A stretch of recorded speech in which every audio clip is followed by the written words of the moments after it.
hablando precisamente de los consejeros que están intentando generar un escenario de chantaje político. Si llevan a saber al Congreso, entonces hacemos una cuestión de confianza. Me vino a la mente, como lo estábamos conversando, ese artículo que tú escribiste sobre uno de esos que quiere hacer una cuestión de confianza, la permanencia o no de un ministro cuestionado como el señor Saavedra, que es el señor Álvarez Rodríguez. En algún momento tú escribiste el año 2010 un artículo maravilloso que lo pinta de cuerpo entero y que se llama el artículo de moralistas y farsantes. Lo leo. En 1993, en plena consolidación de la dictadura fujimorista, el señor Álvarez Rodríguez, hoy rabioso demócrata y paladín de la transparencia, le dio un puntapié a sus convicciones libertarias y con resolución suprema firmada por Fujimori se sentó orondo y con la billetera llena como miembro del Consejo Directivo de Ociptel. 3 años después, como Saavedra, ¿no?, y dada su espectacular ceguera e impresionante mudez, fue ratificado nuevamente por el mismísimo Fujimori. Pero el moralista quería más, y como al que pedía el chino le daba, sobre todo si también era sordo, saltó a Indecopi y trepó hasta ser el encargado de la presidencia de este jugoso organismo estatal. En 1998, en pleno apogeo de la corrupción montesinista y ya puesta en marcha la reelección, ejerció a sus anchas la presidencia de Ociptel. Por esos días no posaba como ahora con los bracitos cruzados y la frente en alto. Solo era un burócrata servil y oscuro que caminaba cabizbajo detrás de los líderes fujimoristas, que con un chasquido de sus dedos le indicaban cuándo acercarse. Si hubieran sabido de qué pata cojeaba el gallo que tanto maíz reclamaba, no habrían sido tan generosos con este caviarón, que en el colmo de la impudicia hoy escribe de valores y principios sin siquiera sonrojarse.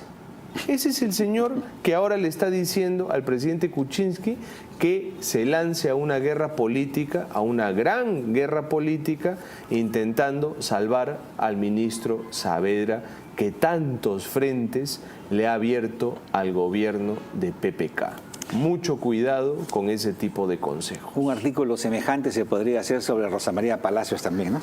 Bueno, sobre ella un tomo, ¿no? Sí, sí, pues, un tratado, ¿no? Oye, en Perú 21 hay un economista que se llama Juan Mendoza y escribe artículos muy interesantes, ¿no?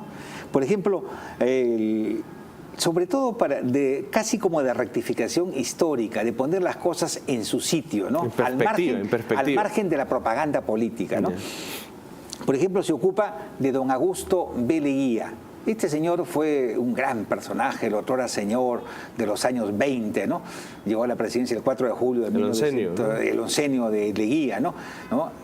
Y él deportó a Aya de la Torre y le salvó la vida en realidad cuando Aya de la Torre se declara en huelga de hambre, ¿no?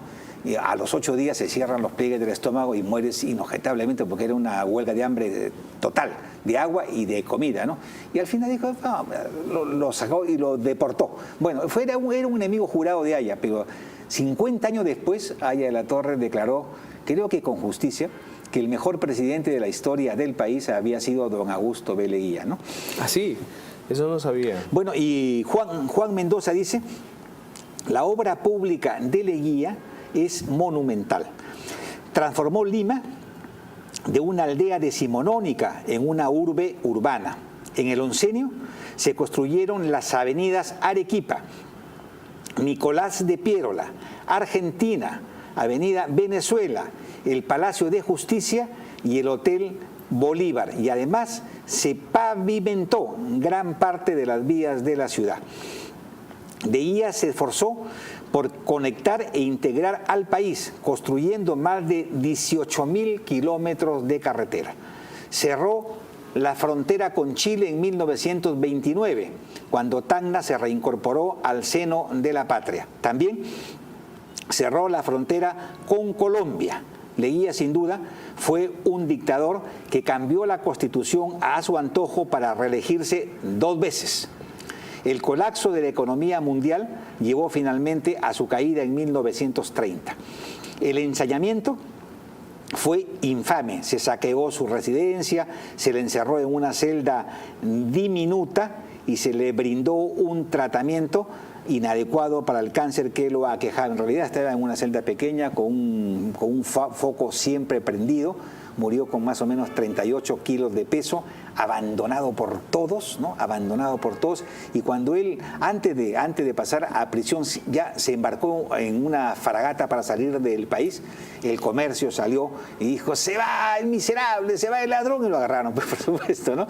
Y tuvo un final realmente innoble, indigno, miserable, ¿no? De esos finales que a veces suceden en países como los nuestros, ¿no? Finalmente la historia lo está rectificando, ¿no? Lo está reivindicando, ¿no? De hecho, Lucho González Posada está escribiendo un libro sobre esa época. Sí, es interesante. Vamos a ver, Luis González Posada tiene una gran pluma y está muy bien documentado. Yo creo que va a ser un gran libro, ¿no? Esto ha sido en realidad... Mendoza tiene razón en este tema. En realidad ha sido un avance del libro de Luis González Posada que ya viene. Vamos a una pausa. Que será un bestseller. Sí, y regresamos asegurado, inmediatamente. ¿no? Venga.